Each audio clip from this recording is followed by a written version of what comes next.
I'll wing it. A kayak that is sophisticated, or a kayak that is simple. You get to choose your own adventure. Oh, looky there. That's a micro bag. I hope you brought the family. This is going to be wild. Hey, this adventure is going to be amazing.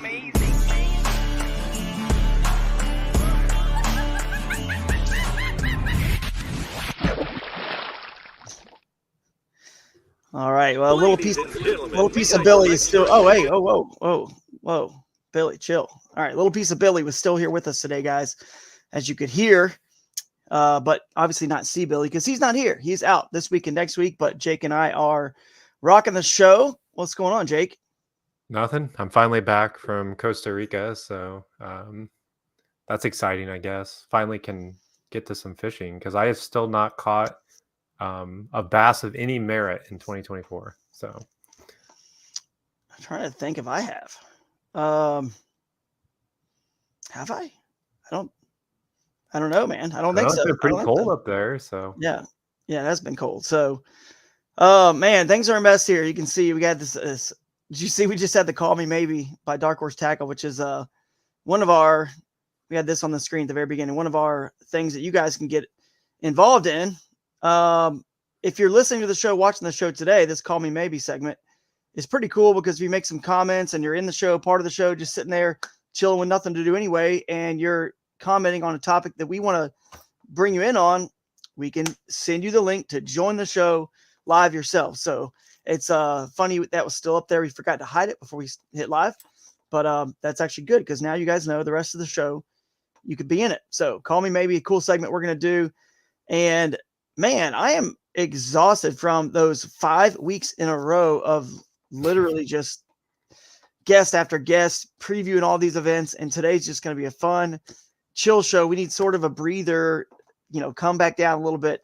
And then we're going to get into a lot of really cool lineup of guests and show topics for the next many weeks until Shoalipalooza. So, but you were on vacation. Yeah. I'm glad you got a break, man. That's pretty cool that you guys got down to Costa Rica and took it easy. I've never been. I want to go. My wife's been, and I want to go so bad. Yeah, we've been twice now. This time was a lot better than the previous time. We were in the nature-y area, but I did do some kayaking on the ocean, which was wild. It was definitely a kayak adventure. It'll make you respect the water, spending some time in actual ocean current because it's not for the faint of heart because the ocean is relentless. Yeah, no, absolutely. It is relentless. And what I would love to do in the ocean is throw a line in, which, speaking of that, this is our Lines In segment presented by Sunline. I love that SX1 braid, man. I love it. Moss green. Their fluoro is good too, but yeah, that's what I specifically use is Sunline. Really? Sniper. Yeah, the Sniper. Mm-hmm. Assassin. So. Yep.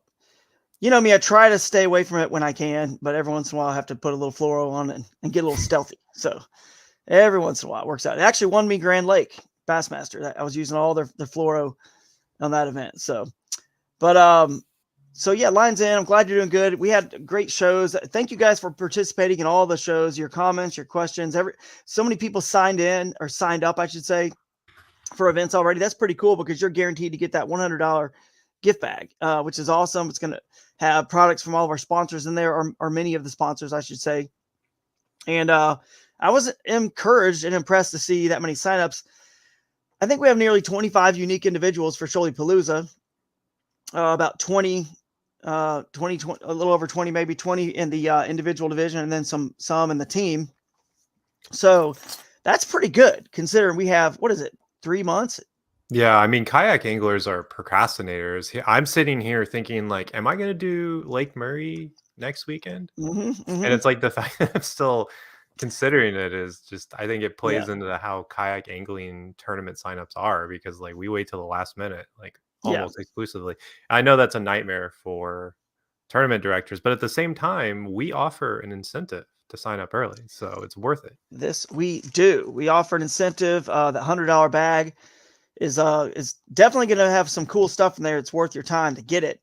And that helps us kind of know, it helps everybody. Who does it not help? It helps us know how many people are coming, which helps the local community that's, bringing us there better plan and prepare. It also helps you guys, the anglers, because the more people that enter the event, the bigger the party. Okay. This is a party / tournament. So the bigger the party, bigger the festival, right? So, and then also the more people sign up, once they start seeing it's going to, be a lot of people in the tournament, then it's kind of nice because more people start signing up, which means bigger payouts for everybody. So we all win. No one loses. Now here's something to note on that, which can actually take us into the news and notes segment here. If I can find that, man, where's Billy when we need him? Hitting all this stuff, keeping us on track. So the news and notes segment, I was going to say that, what was I just talking about? I just lost my train of thought. What was it about the, just somebody out there help us out. Losing train of thoughts. The signups. Oh yes. Sign-ups. What's important, why I switched to news and notes. You can transfer. Here's the other thing, guys. If you sign up now for any of the events to make sure you get that $100 gift back, because trust me, I know things come up. You're not sure if you're going to make it. You're nervous about that. Well, good news for you. We've outsourced all of our tournament management stuff to Amanda Brandon at Real Tournament Management. And I asked her, I said, hey, can they simply, if they sign up now, because they think they're going to go and something happens, is it easy for them to just transfer that registration to the next KAS event they can make? And worst case, if they can't make any, how late can they get a refund? And she told me that, yeah, absolutely. You can just transfer your registration to another event. And then on top of that, as long as it's at least 2 days before the tournament, she'll give you a full refund minus the Tourney X fee and the Stripe fee, which is, basically the company that transfers the money into the accounts and all that. So takes it from Tourney X. So it's probably like $9 or something, $10, something around $10, I would say. So you're getting basically a full refund, even up to 2 days until. So why in the world not register? Because you can move it or get a refund anyway. And most likely you think you're going, you're going anyway, you're going to get the $100 gift bag. So get in there, register, guys. It helps us out planning wise, build the momentum. And if you, for some reason, can't register to the last minute, don't forget, we do allow late registration. I think the fee goes up about $25. Probably not going to get a gift bag because you'll probably be outside of the top 100, but even up into the tournament week, including that Thursday opening ceremonies, check-in registration, late registration, you can check in or register as late as that day. So that's pretty cool. So trying to do everything we can to make it easy for everyone out there given schedules. So that's news and note. Any comments on that? I got some more news and notes. No, I just, like I said, I think people are procrastinators, but I hope that this incentivizes people to kind of plan a little bit. Don't be me. Don't wait till the last minute and decide to sign up for a tournament. Yeah, exactly. I mean, it helps. I mean, it's the same for all tournaments. Everybody appreciates it. Bassmaster, KBF, Hobie, whoever you fish. All American. It doesn't matter. Wolf of Walmart did ask if we can't show up, is there a way to still support? And I think maybe just shouting out the tournament, stuff like that on social media. That's a great way to help because as a new trail, it's tough, to kind of get the name out there, especially like locals that, if there's a trail coming to your local, maybe you can't make it. Like if you could spread the word locally, that's where, you're really going to hit home because most of the mainstream guys are going to know about this, right? Like they're going to know, but like it's those local guys that maybe don't fish on a national level that may not know that this is coming to town. And that's really where, we could use the most help. That's true. I saw Wolf of Walmart last weekend at the Columbus Fishing Expo. And, I know he's asking this question because he lives out in California. So, no events out there close to him. But, yeah, appreciate the support. As always, Wolf of Walmart. And maybe you could come on the show live today. If you're free, we can have you on. We could send you the link to the show, man. You're always a strong supporter. We love what you do. And your passion for the sport and just kind of just having fun, man. You made the party at the after party. You were the life of the party for sure over there for the Dark Horse Tackle and Jigs and Big. So love Mr. Wolf of Walmart. Speaking of the Columbus Fishing Expo, while I'm in the news and notes, this weekend I will be where? Do you know, Jake? Where will I be? The Indy Fishing Show. You got it. Ding, ding, ding. Indy Sport Boat Show, whatever it's called. I've seen it called 3-4 different things online, but You guys can see me there. I'll be there with Alex Rudd, Gene Jensen, Mike McKinstry. So come by and see me, talk a little kayak fishing or whatever you want to talk about. Kayak Adventure Series, I'll be there. So doing seminars, doing a panel with those guys. Let's see what other news and notes. Oh, speaking of the signups too, another reason to sign up early is to kind of lock it in, get it set, so you can book your lodging. Some of these places, I'm telling you, you want to book early. Tell me if I'm wrong here, Jake. Part of doing well in a tournament can honestly be getting the right place to stay in the right location. You're more comfortable. It's part of the whole experience. And I'm telling you right now, the very first tournament I ever won, Hobie BOS on Lake Dardanelle. I mean, I was serious. I found it early and I actually decided I'm going to stay by myself and focus on the tournament. You know what I mean? Got to bed at 8 p.m. May not happen at the Kayak Adventure Series. I get it. Probably not going to bed that early, but hey, you don't have to get up early anyway. It didn't start till 3 on Friday. So sleep in on Friday morning. Saturday, you will have to get up early one time, but I digress. Lodging is critical. Yeah. I mean, I had a conversation with the guest who's actually going to be coming on here in a little bit yesterday. And it's funny that we brought this topic up because I was talking about the Wisconsin event saying like, yeah, that's going to be one that, you should really try to make. And I was like, if we really wanted to, we could pop over to the lacrosse even, remember the good times. But that got us to talking about that specific Airbnb. And on paper, you look at it, it's like, okay, the rooms are small, but the rooms don't really matter. It was the space that we had to put, what did we have there? 4 kayaks. Everything. Because you had 2, he had his, I had mine. We had all the stuff. We had it all laid out. We had plenty of room to charge. Plenty of room to like spread out and have like, our stuff there so we can conceptualize what we want to take. But the important part is even with all that, that was a centrally located location. Yeah, right? It was. And that was huge because do you want to wake up at 3 a.m. and drive 2 hours, up to Minnesota, or do you want to wake up and drive 30 minutes?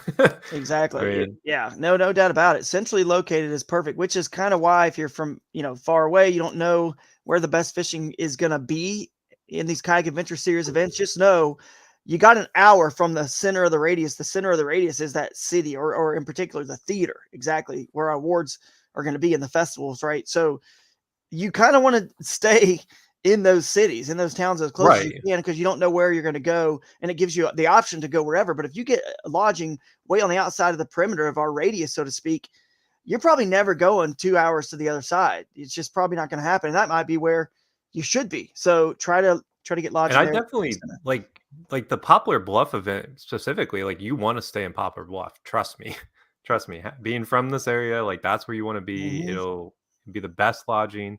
And you'll be centrally located and you can hit any of those. No problem.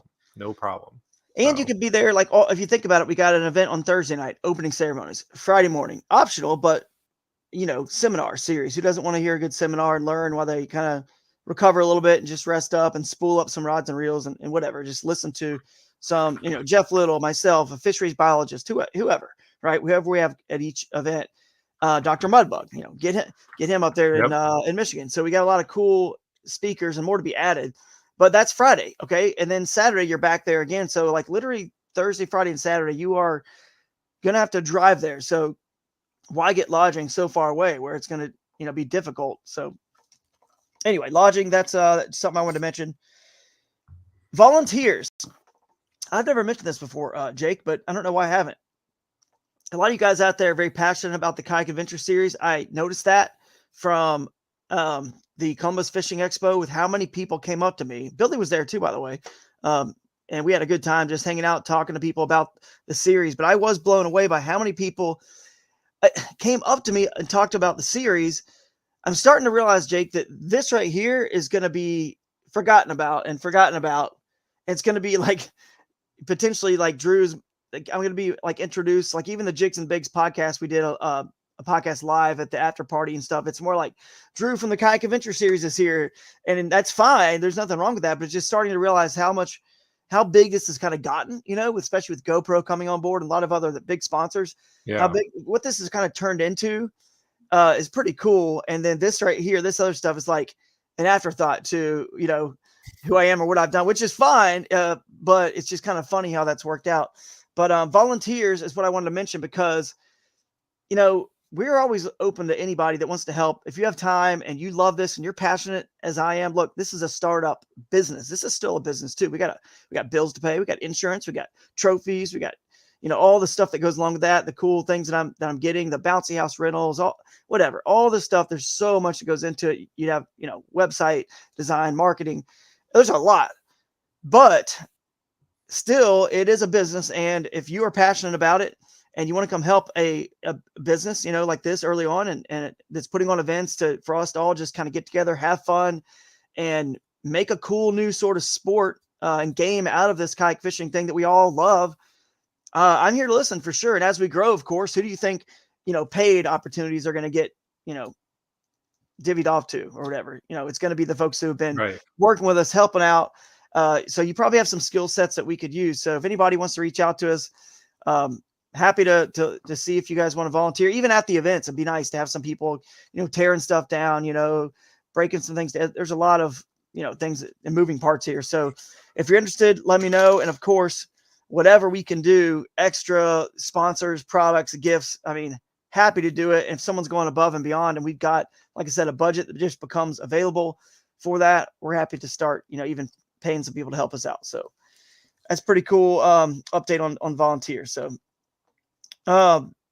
let's see. I think that's pretty much it for the news and notes. You got anything else? No. I think we have a pretty interesting topic to talk about today. Once Orion's in here, I think we're still waiting on him to. We're a little bit early, Well, but in the minute, yeah. In the meantime, I could show something here. I could put something on the bottom of the screen, which, man, we have a lot on this StreamYard thing. We got to. It's called. Oh, here it is. The banners. Okay, I want to make sure you guys remember that Omnia Fishing is presenting sponsor of our news and notes segment here. So you can use the code KAS 15. I'll just throw this up there. It's on that, even though it says Poplar Bluff, KAS 15. Get you 15% off at omniafishing.com. You guys go check it out. They got an amazing new app that you should also be checking out that helps. Jeff Little showed it on the video he filmed with me on the Susquehanna, you know, the water temperature, the wind direction, all that. It's an incredible app.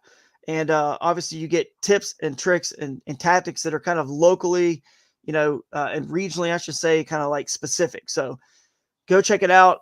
omniafishing.com. Use KAS 15 if you're one of those who are into saving some money.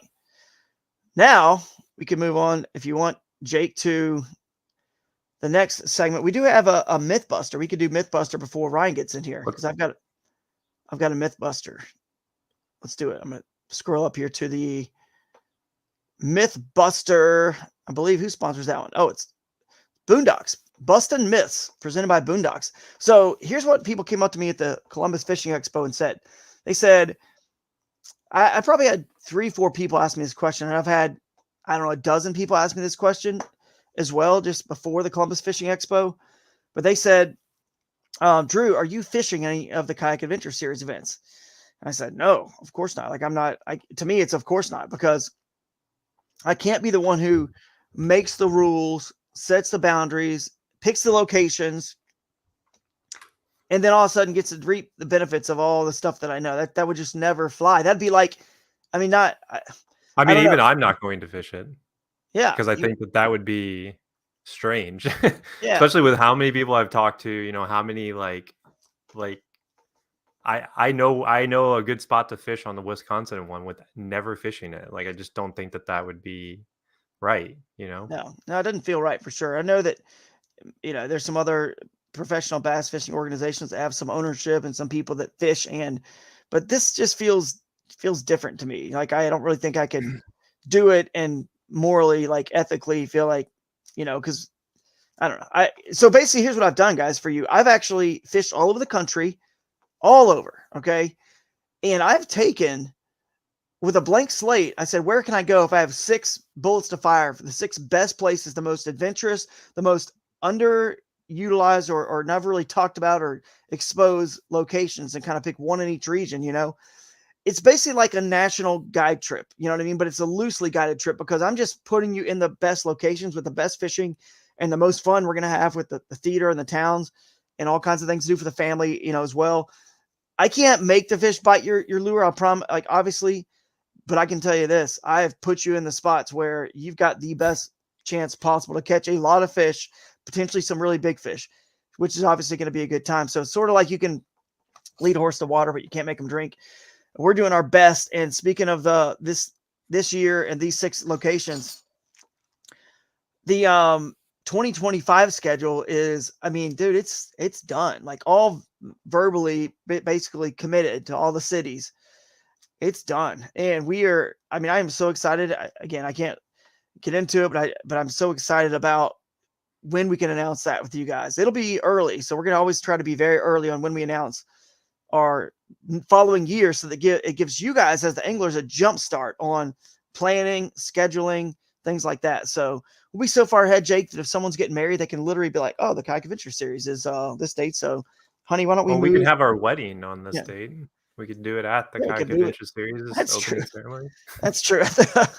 Opening, closing. We can give you the stage at the theater. We'll all just be there. So anyway, but yeah, so we're going to get that schedule out super, super early every year to you guys. And I'm just so pumped about these locations. And I appreciate everyone, all the positivity and all the signups that I know we already have and are, I think obviously going to have, and the turnouts we're going to have, because it gives me the confidence to go to some cooler, wilder places that might be like another 2 or 3 hours. Like, Jake, what's the difference in driving 10 hours and 12? Honestly, once you get to that point, is there much of a difference? I mean, I know you want me to say yes, but sometimes that last 2 hours, it's like, mean, if I'm going to drive, I'll be honest though, like if I'm going to drive 10 hours, I would drive 12 hours. There's really not much difference. Is that 2 hours great? No, but I mean, it's like not that big of a deal when you look at it from like looking at it from the whole, right? Like if you're willing to invest like an 800-mile trip, you'll probably do like a 950-mile trip. So yeah, it's kind of like, and to sort of finish that thought, like, okay, well, what if I also told you that you were going 2 extra hours because the fishing is twice as good, and you'll be there for 4 days, 5, 6, 7 days. Obviously, most people are going to be there for 4 to 7 days. So now it's not like you're just taking a weekend trip, and a weekend trip, trust me, it's like a 5 or 6 hour drive on a Friday afternoon after work just to get to somewhere to leave again on Sunday to get home in time is like, that's a lot. That's a lot to ask. But when you're going to be there for 4, 5, 6, 7, 8 days, 2 more hours it's no different than launching somewhere that's going to take me 10 minutes to launch or get up a hill or a steep bank, or it's going to be a struggle, even 15 or 20 minutes to launch somewhere that's challenging because there's not a boat ramp and a parking lot right there. Compared to, okay, well, I spent an extra 10 minutes launching because it might take you 10 minutes to launch somewhere else and it takes you 20 minutes at the challenging spot. But I just spent 10 minutes extra on the front side and the back side, putting in and taking out total to have an entire day's worth of better fishing. To me, that's worth it. So yeah, I mean, someone asked me, we were talking about a guy who wants to do the Bassmaster tournaments, and he was like, yeah, I was thinking about going to Lake Murray. And I was like, well, because he didn't want to drive the extra couple hours to the Susquehanna. And I'm like, look, dude, you're going to have way more fun on the Susky. Yeah. Driving that extra time, you're going to catch a lot more fish and have a lot more fun at that place than you would at just like a lake. And I'm not trying to diss on the lake, but like, when you're hitting a place like the Susquehanna, which we are going to in our tournament as well, it's a whole different ball game. Like I don't think I've ever met someone who doesn't like fishing the Susquehanna. Whereas how many people have said like, oh man, I gotta go to this random lake down in like, the Carolinas. And I'm not dissing those lakes, but like certain fisheries are they're different. It's worth the extra dive. It's worth it. So. And that's what we're trying to expose, these places that have never really been hit before, but fished, and they will be worth it to take. There's a couple places in particular in my mind I'm thinking about. They're a little further, but you only live once, man. That's it. I mean, come on, guys.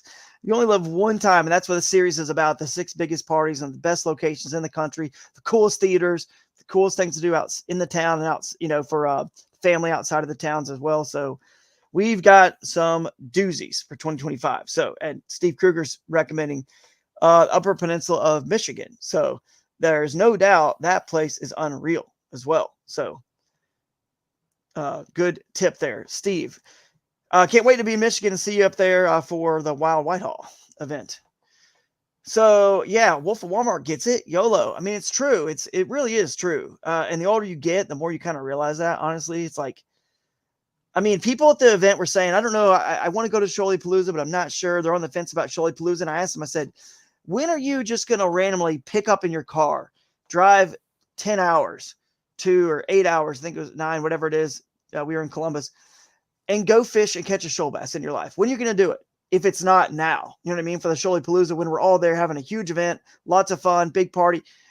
And they're like, yeah, I'm probably never just going to randomly just hop in the car and go do that, like without a reason like this. So that's kind of what we're doing for every part of the country at every festival and event. It's like, you know, it's too short. And honestly, I know people are debating, there's a lot of local tournaments going on. And we're not trying to like detract, but just remember the local events are going to always still be at the local normal spots that they're at every year. Pretty much they rotate maybe every couple of years, but most of your local events are local and they're going to hit the same bodies of water, which you've already probably fished and been there, done that. So I'm just saying, like, if you see an event that you potentially love for the Kayak Adventure Series or interested in, we're not going back there again. Like, it's not going to be, I won't say ever, but it will be a large time period before we ever go back somewhere for the Kayak Adventure Series. So you might want to, YOLO, like Wolf of Walmart saying, it's too short, and go for it because we picked these spots for a reason. And then of course, next year, that one local event that you maybe missed or whatever, you can go back and hit those same lakes and stuff. Anyway, so that's kind of the thoughts on that. You want to get Ryan in here now that we've busted the myth that I'm not fishing these events. I'm fishing Bassmasters. That's what I'm fishing. Yeah. Maybe Lake Murray. That one I've procrastinated too, just because schedule with the family has kind of been tricky because I'm doing Columbus. I did Columbus and then I did Indianapolis next weekend. Yeah. Then I'd be gone another weekend and the weekend. So like, it's a tough buy-in because I was like, I just got back from Costa Rica, back in the swing of things. And it's like, oh, do you want to go do this thing? And it's like, I know. We'll see what happens. I might do it. If I do the Bassmaster Lake Murray, honestly, it's going to be, I'm driving down on Friday and I'm not doing any pre-fishing. I'm just cold turkey, just fishing. YOLO. Yeah, exactly. Doing it. Have you ever fished it before though? That's the thing. Yeah, I fished that lake before. Yeah. See? So I have some experience. I've got a little experience. So, all right. We busted that myth. Let's get this out of here. Let's get to the main event. And that would mean we pull this one up. Our GoPro main event here. Let's bring in the man. What is he doing? He looks like you brought him in. I brought him in. There he is. He's on the road, it looks like. I am past princess at the moment. You doing where? I'm on passenger princess right now. Passenger princess. That's All right. Well, so let's talk about this topic today here. What do you think, Jake? What's the main thing where you want to hit up Ryan about? Well, Ryan has had an interesting few months because he recently joined on with Noisy River Outdoors, which makes a fairly unique style kayak that I don't think many people, it kind of blends the line of like kayak and I don't know what you would call it, like catamaran or whatever, the double pontoon style watercraft. And it's started an interesting debate on like the styles of kayaks because it's different than what a lot of people fish out of. And he's actually found a lot of success recently on his platforms, his social media, kind of showing it off. I think he has had like multiple videos going viral, and it's honestly sparked a lot of debate even on like the main Facebook pages. Like I've seen a lot of people talking about it, like, is this tournament legal? And I think it's a good thing to talk about here because yes, it will be tournament legal for us. We allow a lot of different styles of kayaks, even canoes are legal in Kayak Adventure Series. So it'll be an interesting one to talk about. I think it'll answer a lot of questions people might have about the different styles of kayaks and kind of break into what the difference is between like paddle, motor, non-motor. There's so many different ways you can approach kayaking now. Like it's unreal how far the sport has come. So Yeah, it really has. So Ryan, you got a lot of road noise there. I guess you're on the road probably maybe the whole time, I guess, or I'll only be on the road about another 5 minutes and I'll be done. oh, So. okay, cool. So probably will come off a little better. But yeah, let's I think our whole discussion today is basically just gonna be here. Tell you what, I'm gonna mute Ryan while I talk there. So that way it's not noisy. So basically today's discussion is kind of like about all the different watercraft, kind of where it's going. Is that right? I mean, basically like and what we're kind of allowing and where to kind of draw the line in these tournaments with what's legal, what's not. Because we had Feel Free on Roland from Feel Free, remember? And it was we talked about the Johnny boat that they make, and then I think they had to go in and change it to Johnny kayak or whatever to make it legal in some tournaments. But it's the same specs as a lot of the popular boats out there. Some of your new canoes, your Native Titans, your Hobies, bigger boats like that. So, but this Flip Cat definitely is, gotten a lot of attention for being a unique contraption, if you want to call it that. There's a lot of like moving parts, but it folds up. It's pretty cool into where you can it looks like a cooler. You know what I mean? Like basically it flips out, which I think is cool. The more things like this that we, have for consumers to have, for us, we're definitely going to allow this in competition. You can show it on there. We're definitely going to allow this in competition. But basically, the more options we have, inflatables. Think about inflatables. You got the one that Jeff Little's doing with, Innovative Sportsman, the Osprey. You got these Flip Cats. You got the regular rotomolded stuff. You got, what else do you have? The ones that are more like boat-like, like your bigger new canoes and that Johnny boat. Things like that. To us, it's all basically kind of like has an element of human powered involved in it pretty much. And it's all kind of, they're made and by the companies that kind of are supporting this sport, basically small watercraft, kayaks, boats, whatever you want to call them. They're technically not kayaks by definition anyway. None of these bigger ones are really, but that's fine. Okay. That's fine because they're comfortable. We love it. And they're supporting us, and it's kind of going to be legal. We're even allowing canoes in the series. If you look at our rules, we've talked about that before. There's no reason not to. I mean, I think the people, if 5 people at an event fish out of a canoe and they see all of what we have for these cool watercraft, they're more likely those 5 are going to convert to a kayak than all of a sudden a bunch of kayak anglers who are already there with all their boats say, oh my goodness, that canoe is incredible. I think I'm going to ditch this kayak and go buy a canoe, so we're just trying to get the most people in there in these small watercraft and just to go adventure and have fun and catch fish. That's essentially it. So Ryan, I'll let you see if how it sounds now. You can come in here and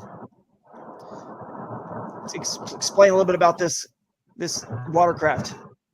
Yeah. All right. So kind of, I want to touch a little bit on what you're saying about, turning legal. Is it going to be turning legal? Because really, I don't think that there would be any main event that would disqualify it as a tournament legal watercraft. And Jake and I have had this conversation. Is that it's very similar to a Blue Sky from Jackson. Yeah. Yes, it's a catamaran. But outside of it being a catamaran, it's still within the dimensions of what a tournament legal kayak would be. So yes, it's going to be tournament legal. Say that if I go talk to Steve over at Bass, that he's going to be like, yeah, totally. But I've already cleared it with like Moyak specifically. I'll be fishing a tournament series with Moyak out of the Flip Cat. So yes, it is going to be tournament legal. But I was also saying that anytime I'm going to hit a new trail, I would definitely be trying to talk to the tournament director and make sure that it's clear. Because the other side is kind of what you're saying was it's kind of becoming not necessarily a kayak tournament series anymore. It's a small watercraft series anymore. People are fishing out of bass raiders in kayak tournaments anymore.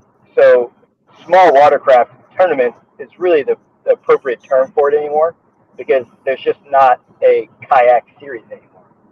But there are kayak series around the country, but they're always small, they're always local, and you're not going to be taking any real money out of it. That's just purely as a competitor, you just want to compete that way, then that's great. But the small watercraft tournament series is really where I think the sport has gone, and it's going to continue to go for a little. Yeah, it was a fun weekend, though. Yeah, dude, it was super fun. I enjoyed it. That was weird. Yeah, I think one of their previews started playing some audio, but yeah, it's an interesting kayak.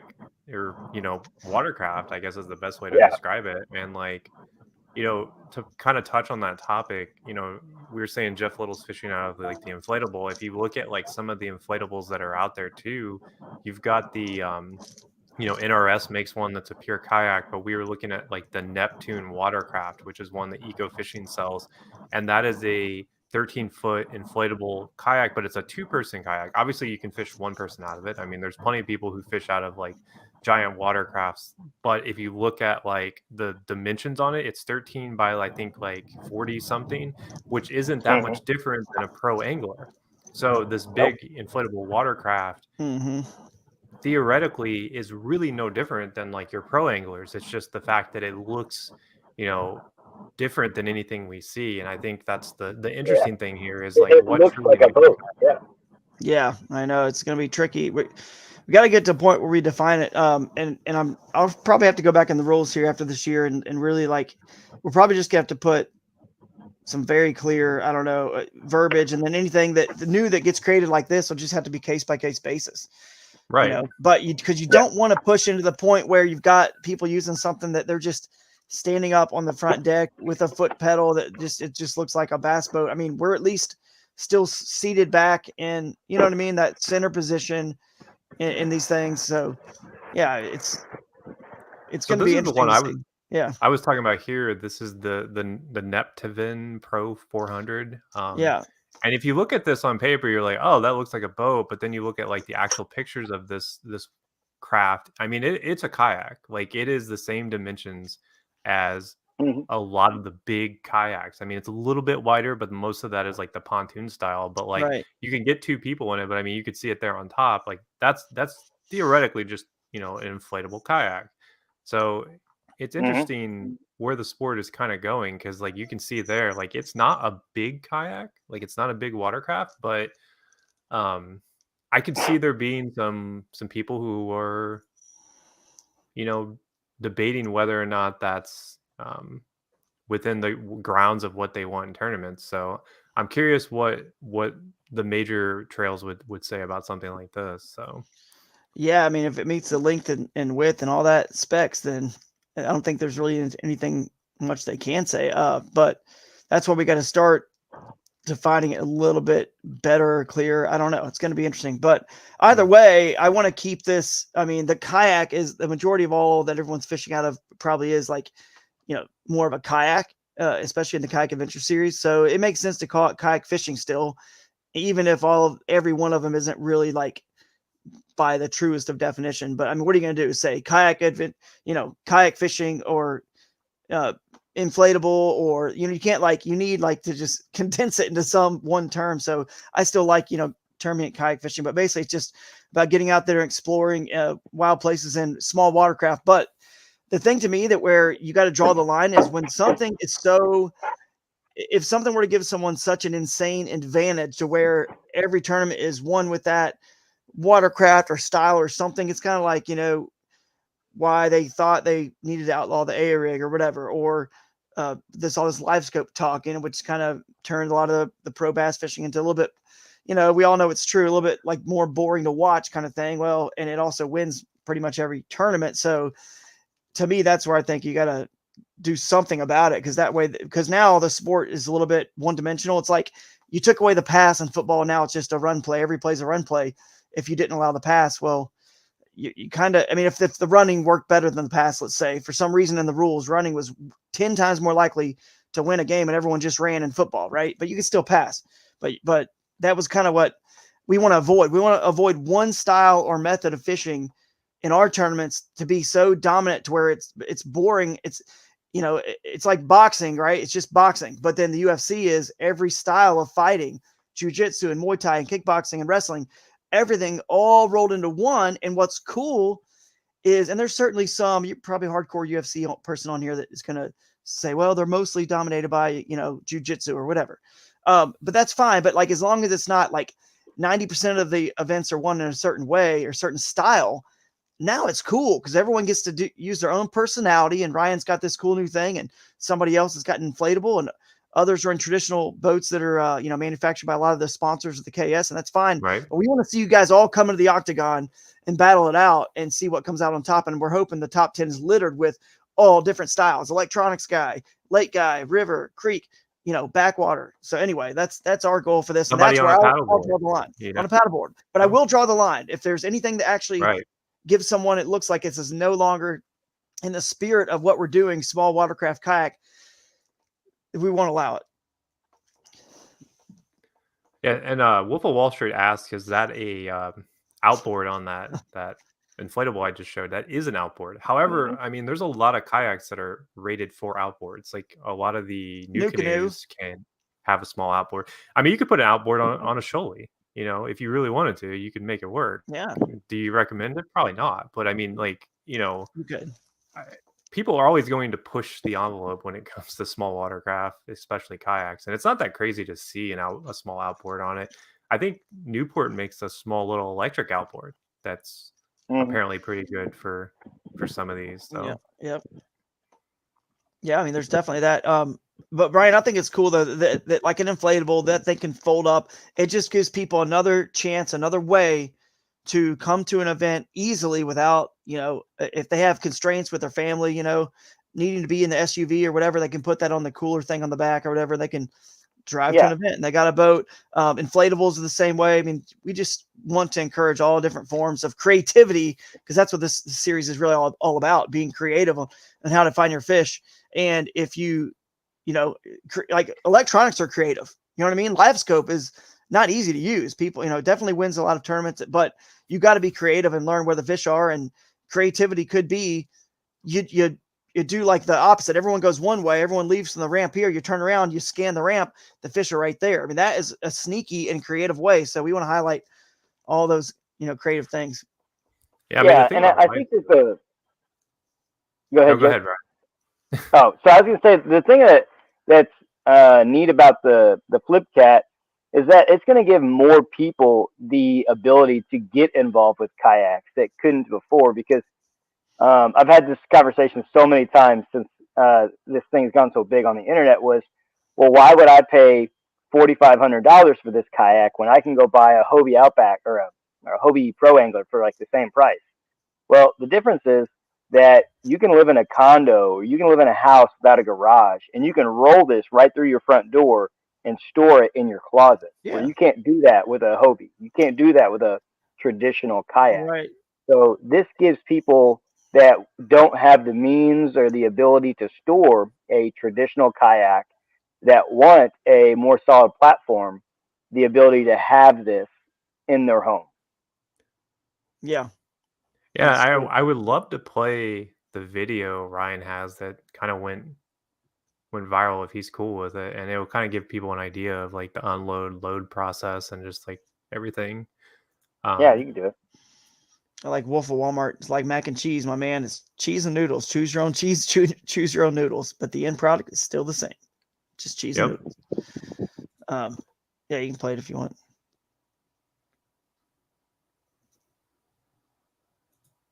So we can kind of see there. I mean, it might be a little small, but that's Instagram for you. They like to. So another question I've got about this is, that's 146 pounds. That's your dry weight on this thing. So yeah, it's a little heavy, but you've got wheels on it. It rolls right down to the lake like that. You see, you lift it up and then you put it right back down, and it's all leverage. So you're never having to take that 146 pounds straight up and hold it. So yeah, and I'll say this to what Jake, what you just said, actually, Ryan, about it. This allows someone who, because I mean, this is a very specialty product. I think this company you're working with, they're not thinking they're about to just take over the whole majority of the market share. This is very specialty for people that have a small apartment, people that have a vehicle, constraints, things like that. This is not going to be some giant, massive seller or whatever in terms of number of units. However, it's what you just said. It gets more people into the sport, involved, and it gives them a chance to be a part of it. And that's pretty cool when you see products like that, out there. So, there's, no doubt about it. We want to just get more people in the sport, because then one day somebody gets a bigger house and a garage or a truck. And you know what? They turn around and they buy that Old Town, or they buy that new canoe or Bonafide or whatever. That's fine. It's not like what's cool about this series is it's okay for us to talk about and even show this kind of stuff like this. We have our own sponsors, and they're all secure in the fact that, the more we can get people into the sport and give them a chance to be a part of this, the better, because no one just buys one kayak and has it for 30 years. Nobody. You're going to buy a Pelican or something, inexpensive from Walmart or Dick's or Academy, something that's made, somewhere that's so cheap that it's just the only thing you could afford when you just get out of college. And that's fine. What's wrong with that? Nothing's wrong with that, because it gets them in the sport. And that's all we're saying here. Let's just get as many people in the sport, because guess what?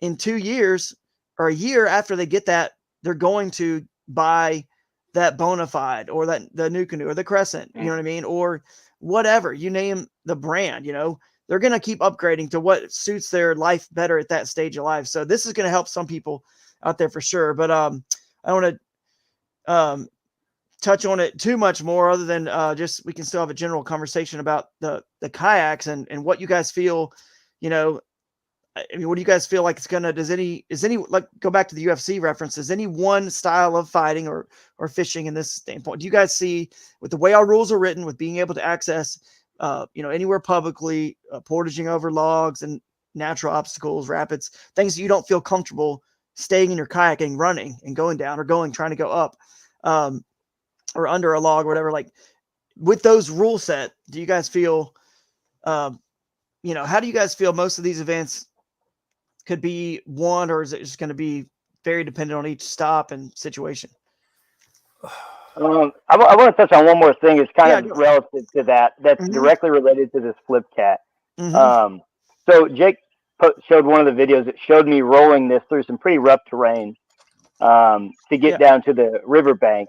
And one of the things I got talked about the most was it needed upgraded wheels, because it's got, the small kind of tug wheels on them. This kayak, you can actually get, they're still finishing the final development, but there's going to be an upgraded wheel with an attachment where you can tow this behind a bicycle or an e-bike, and you can reach these accesses, kind of like what you're talking about, that are so far out of the reach of a guy that's going to put his kayak on a cart and tow it 2 miles down this trail to go launch at. And I think that's a great advantage that something like this gives you that you don't have in a traditional kayak.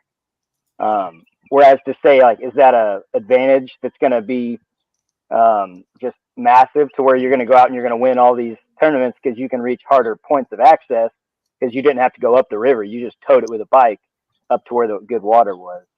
I don't think it's that big of an advantage, but it will give you easier access to places that are hard to reach in a traditional kayak.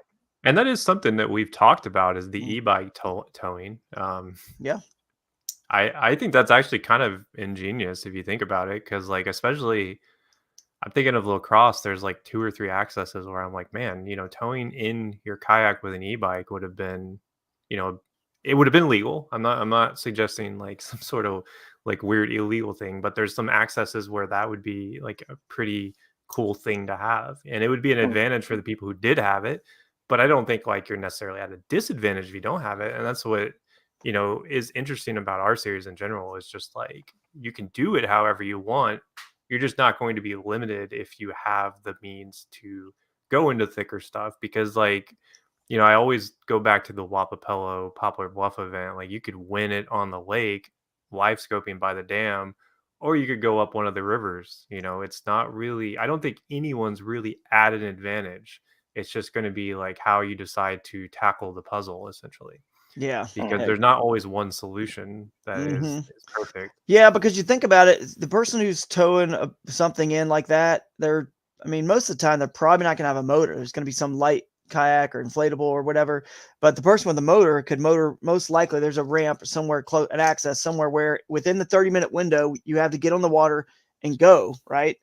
With a motor, Torpedo, my 1103 is 6.2 miles an hour. I usually can get like 3 miles away in that 30-minute window that I've got, so you're still going to be able to get to that water that way. Or so I don't think it's like you're saying a big advantage either way, or it's going to be a giant player either way, because the other biggest issue is just because you find the few accesses in this entire hour either way radius, right? that you have to do something crazy like that to get to. Unfortunately, it just isn't always mean there's magically these winning fish there. It's just a myth. We should put the Mythbusters, Boondocks Mythbusters marquee back up on the screen, because it's just a myth that like it just doesn't always work. But as you guys know, the one time it does, that's all that could be the difference. You know what I mean? That one time it could matter, and that's why you got a lot of bass boat anglers that are sponsored by Power Pole, right? Tons of them, but they rarely use those things. But the one time that it helped them win to sight fish a shallow water tournament or whatever and held them still in the wind, it paid for and above and beyond the price of that thing tenfold. So I mean, that's a kind good of point. Is there? I think about it like everyone complains about live scoping, right? Everyone's live scoping. You watch it on there. What is the one thing every single one of those boats has? Power poles, 2 of them, 2 Raptors, whatever you want to call them, sitting on the back there.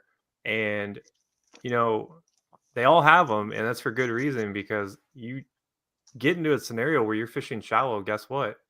You're going to use them, and they're going to be a huge advantage. So I think that's that was actually an interesting point, because like live scope is the dominant thing right now, but are power poles, are they a bad advantage? It's just you could argue all technology has changed fishing. Like I've seen people say that in kayak fishing they'd rather have their spot lock over the live scope, which is kind of surprising to me, but I've seen multiple people say that. And I've never used spot lock on a kayak. I've used it on a boat, but never on a kayak, so I can't really talk to it. But like I can see where sometimes spot lock might actually be a bigger advantage than live scope, especially if you're fishing like a river where it's reloading and you don't necessarily need live scope. And I know that some of the California kayak trails actually only let you pick one. So you either get spot lock or you get live scope. You can't have both, because that's against their rules. Which is interesting that's where they decided to draw the line. Yeah, you remember Susquehanna? I spot locked on a spot there at the Susky and caught 3 limits on the second day there in an hour. Whereas you couldn't hold on that spot, so you kind of floated down and found your fish somewhere else. Yeah, so essentially what I ended up doing, which is, it's a good example. I couldn't stay in the spot. It was too windy, too much current, too windy. I was in my shoalie. So I decided to put on a spinnerbait and burn banks. I ended up catching a couple 17s just fishing fast, fishing down the banks, whereas, you were spot locked catching similar fish. So there's always like a different approach you can use to win the game. Like there's not just one strategy. You don't have to run the ball. You don't have to throw the ball. Maybe you can do a little bit of both, but yeah, exactly. The this live scope thing's interesting, because I'm going to pull this up here.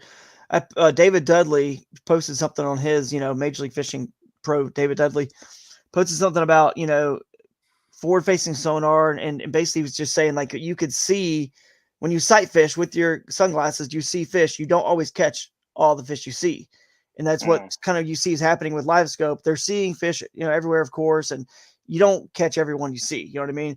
And so he's saying kind of like, and then he said, kind of makes you think, it's a kind of a pro forward facing sonar post, in a way. But in my argument, I've replied to him, and he replied back and thought it was interesting. I just said, yeah, but golf is rolling back the ball for a reason. I'm not saying we're at that point, but I am saying it's ridiculous to not allow a tunnel hole or a jet or an A-rig or any other simple and many like inexpensive tools that everyone can afford. But to continue to allow whatever advancement in electronics is made until the element of quote unknown is completely gone in a sport which has always been about the mystery and who can figure out the unknown and make it known by proving the unknown by catching the fish. It seems to contradict what made this sport so great to begin with. And yeah, we're not there yet. And like I said, I don't mind forward facing sonar at all. And I'm even for it, but I'm just more against it. Against the fact that if it's legal, then why are so many of these other inexpensive tools, illegal, when forward-facing sonar is by far more effective than those other tools could ever be combined? And he said, wow, Drew, that's a very good perspective. And that's what I think the Kayak Adventure Series is, the perspective we're trying to show. We don't mind, and we love forward-facing sonar, and we don't mind, and we love unique things that Ryan showed us here today, and the inflatables and the, all the cool light, inexpensive kayaks, that all of our sponsors, of the series make. They're awesome. But when you're kind of forced to do one or the other, and that may not be your style, then it kind of is like, well, it kind of gets a lot of people out of the game and or forces people to spend a lot of money that they really don't have to spend to catch a bass. It's just not the truth. So I mean, that is a good point. Like I had posted a video on my personal social yesterday, kind of joking about how like anglers are, we spend all this money to maybe catch some fish, right? Obviously just a joke, but a lot of people are like, oh, if you spend a lot of money, you're not really an angler. And then on the flip side, there's people like, if you complain about money, you're not really an angler because fishing is just expensive. And I kind of like fall in the middle. I like using fun, cool stuff. I've got a Garmin unit. I've got LifeScope. I don't use it a ton, but when I do, I enjoy it. But I enjoy going down the river. I think that, you don't need a $400 Metanium DC to catch fish.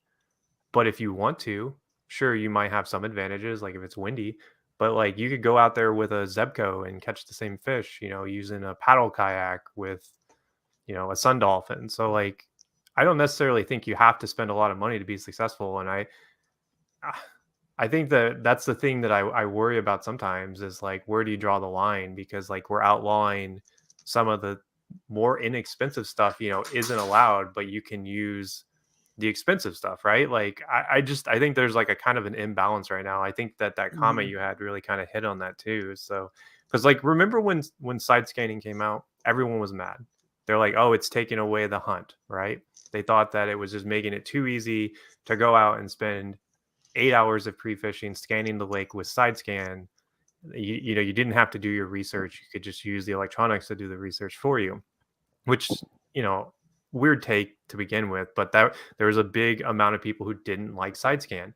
That kind of died down after a few years. You don't really see that anymore. Then LifeScope comes out, you see the same thing again. So I don't know. I think that it's weird to me that, like Drew was saying in that comment, that they outlaw the A-rig, they outlaw, the jet boats, stuff like that, which is a disadvantage 80% of the time. But the 20% of the time it is an advantage. It's just too much for them, right? So, yeah.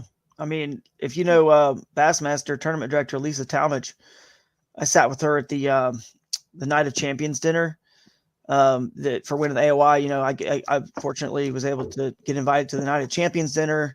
Eric Siddiqui was there too because he won the championship for Bassmaster that year. So he and I are there, and I'm sitting next to Lisa at my table, and this kind of came up, and she said, man, it is a headache on her. The fact that so many times at events, she has Bassmaster anglers come to her and say, is this legal at this tournament? Because different states have different rules and how many hooks and things like that. Or is this kind of legal, that legal? And she's just like, obviously she doesn't really know all the fishing is like, I guess, rigs and things as detailed as the anglers do. That's their job. She just wants to run a tournament. And she said, she kind of was like, look, I wish it would just all be legal and allowed to whatever the state laws. Obviously, you still got to, listen to those and I guess have the event according to the state laws. But anyway, she was the same thing. Like, hey, what should be all allowed? To me, that's just the whole thing. Like, LiveScope I'm for it as long as this other stuff, which is what we're doing in the Kayak Adventure series. Of course, you can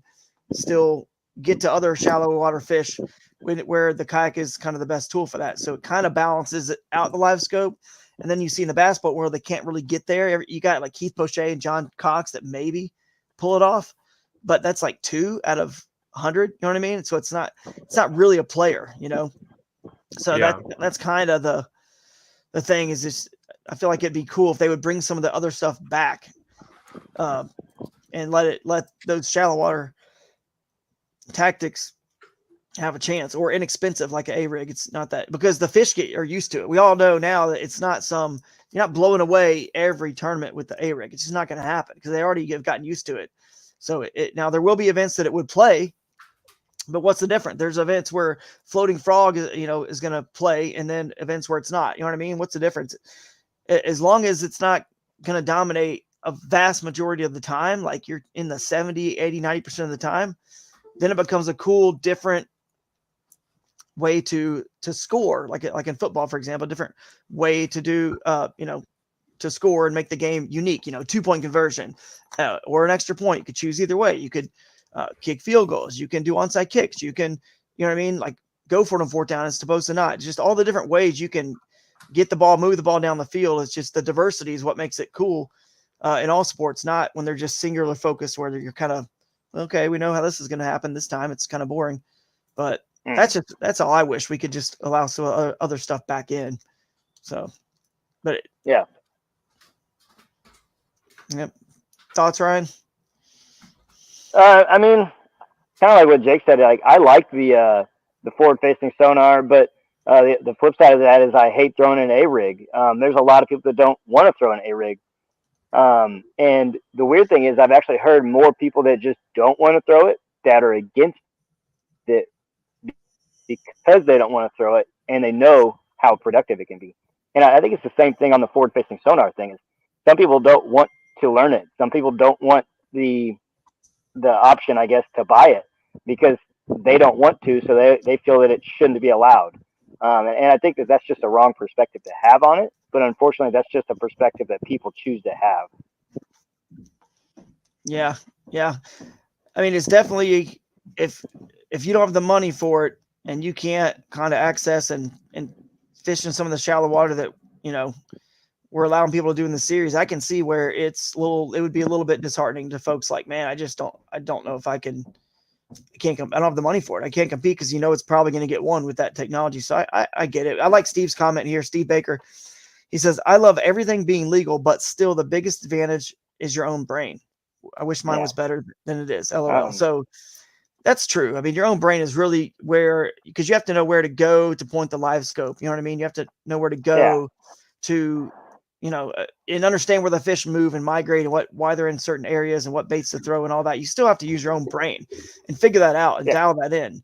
And so and honestly, nowadays that so many areas are kind of like, there's so much education out there. They're kind of more obvious. I feel like your anglers are more piled up in certain places, and your own brain, again, will tell you at that point, they're about to cannibalize all their fish. And even though that was an A+++ spot, it's about to be reduced for everyone to a B spot. And maybe they all, or most of them, cash checks from there, but it's no longer the winning spot. Now your brain is the winning spots, actually these B spots that are unknown or not really unknown, but just not really as focused on by others. And then tournament day rolls around. You're the only one that shows up there. Now you have a B spot all to yourself, and it turns into being a winner. So, well, live scope can kind of be a trap too, right? So like, oh yeah, I've had live scope on my kayak for a long time. Like I had it before it was really like super mainstream on kayaks, right?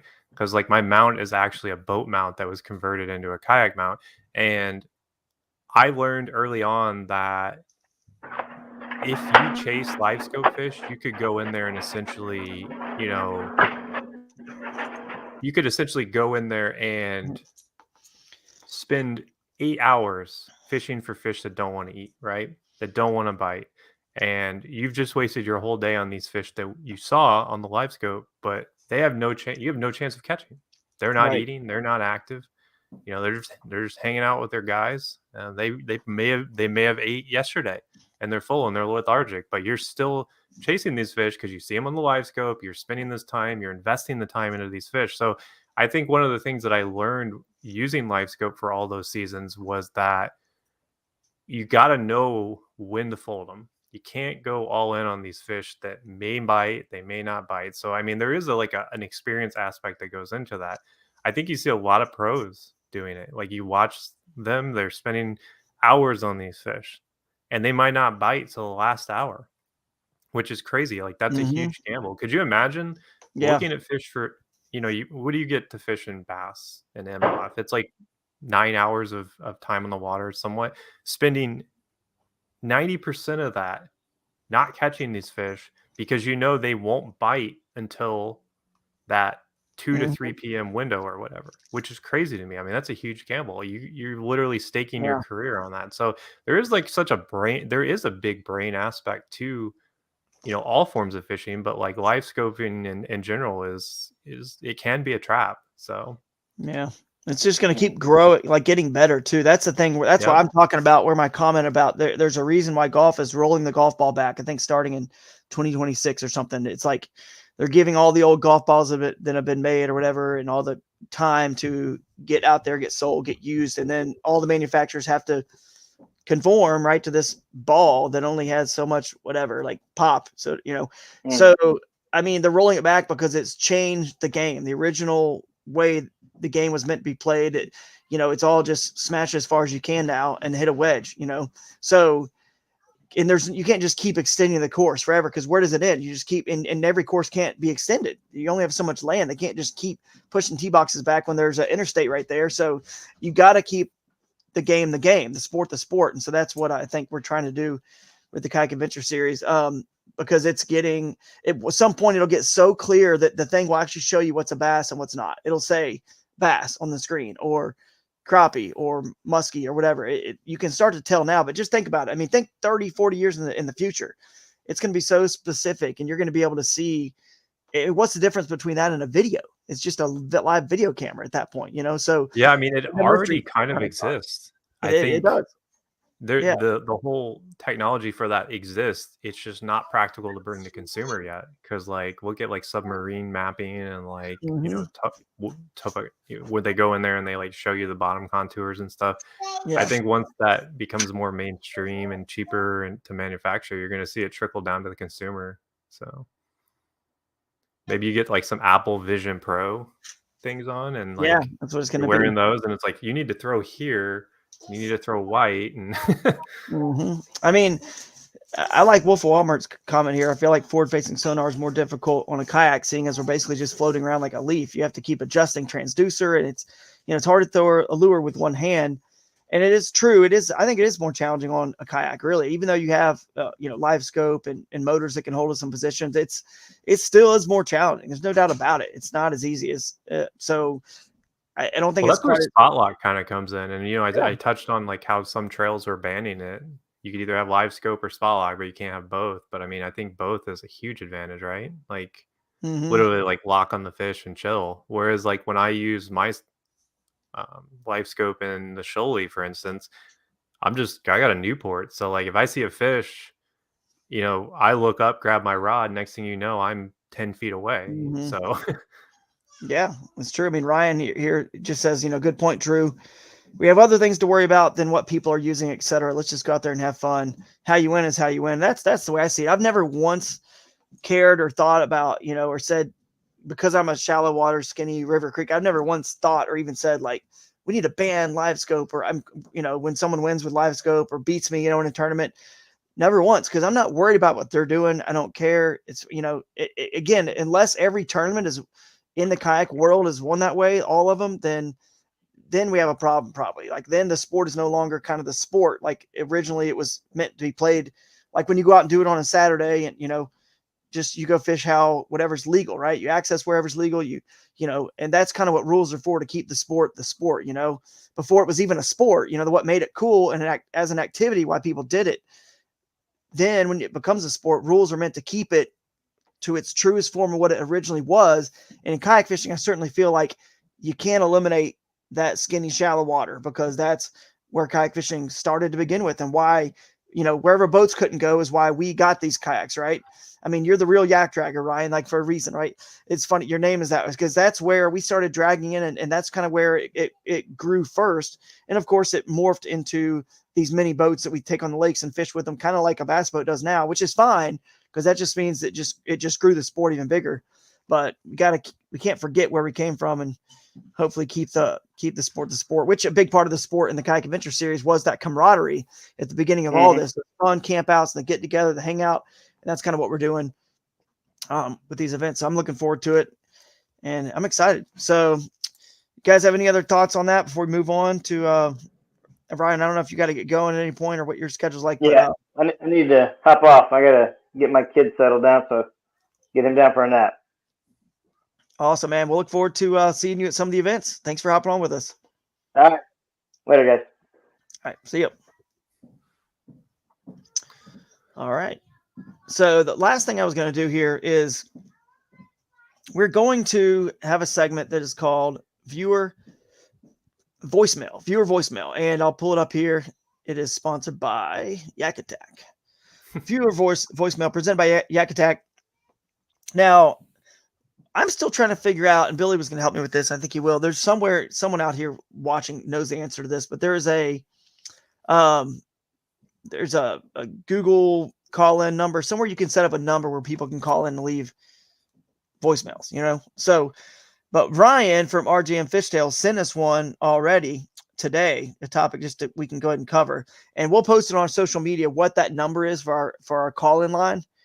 And then we'll get that out so that next week you guys can call in, leave a voicemail. We can play it and answer some questions or talk about that topic you're calling in about. But he says, here, for right now, if I couldn't figure out a way to download it, I'm just going to play it through here. So hopefully we can hear it. Hey guys, this is Ryan from RJM Fishtails. I'm just wondering how the payout is going to be per event. Is it going to be based on participation, or do you guys have enough sponsorship, etc., to cover the same payout per event so we know what the payouts are going to be, or is it just going to be based on participation? All right, thanks. Hopefully you guys heard that. Could you hear it or no? Yep. All right, good. You guys heard it. Cool. Yeah, basically, so yeah, RJM Fishtails, Ryan says, the payout structure. So what's cool is we finally just got every piece of information we need to give you guys an accurate payout chart. So Amanda Brandon over at Real Tournament Management has been working hard on that. And it's funny. It's like none of this stuff is as easy as it seems behind the scenes about what we're going to do, because we have to actually know how much money do we get after the Tourney X fees and the Stripe fees that get taken out of that money where you guys pay in. So basically what we decided, now that we know what those fees all add up to for every division, think about it. You got the micro bag, you got all this other stuff going on. The team, it's not just super simple. But now that we know that number, we know how much money we actually get and we can actually pay back. So we're pretty much going to take the administrative fees. I don't know the percentages. We haven't gotten that down around there yet, but most big time tournaments like this, it's somewhere around like 80-85% paid back. And then of course, I would say we're closer to probably, I guess it depends on how you look at it. It could be closer to 90 or 100 when you consider that everybody's getting $100 gift bag and some prizes are getting given away at some of the events too. Most of the events are just going to be cash, right? I mean, that's like, but I mean, it's all going to be cash for when you place in the top like 10%. But then some places like Way Up High or whatever, or Big Bass, something like that, might get an extra, like a $250 gift card to X sponsor, whatever. So that's all. I mean, that technically should be considered as part of the payout. But in terms of the cash portion, it'll be like 80-85%, somewhere in there. And then obviously prizes will be thrown in there on top of it. Like someone's going to win a GoPro and a bunch of accessories for the GoPro's Epic Edit, right? Well, that has to get counted as something we're paying out to the angler. So the monetary value for that. So it's probably closer when you add in all that stuff to like 90 or even, who knows, 100%, because the $100 gift bags, tell me if I'm wrong here, but that's like $60,000, right? They're all worth 100. You get 100 of them are given away. There's 600 total.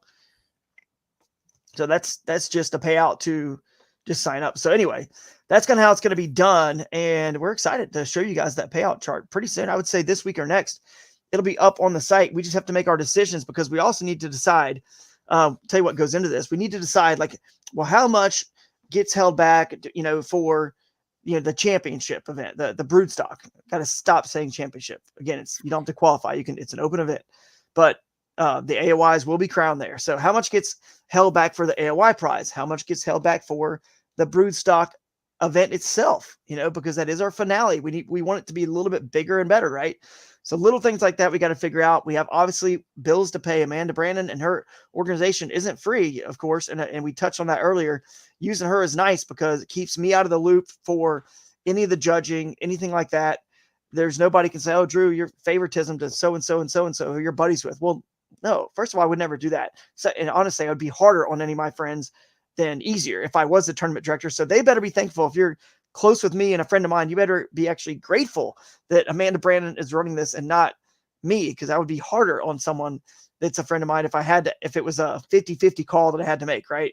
So, and it also keeps me out of, like we've talked about before, out of the narrative. Let's say Bassmaster or Hobie or KBF or somebody goes to one of these locations that we go to after we kind of hopefully expose some new cool kayak fisheries, right?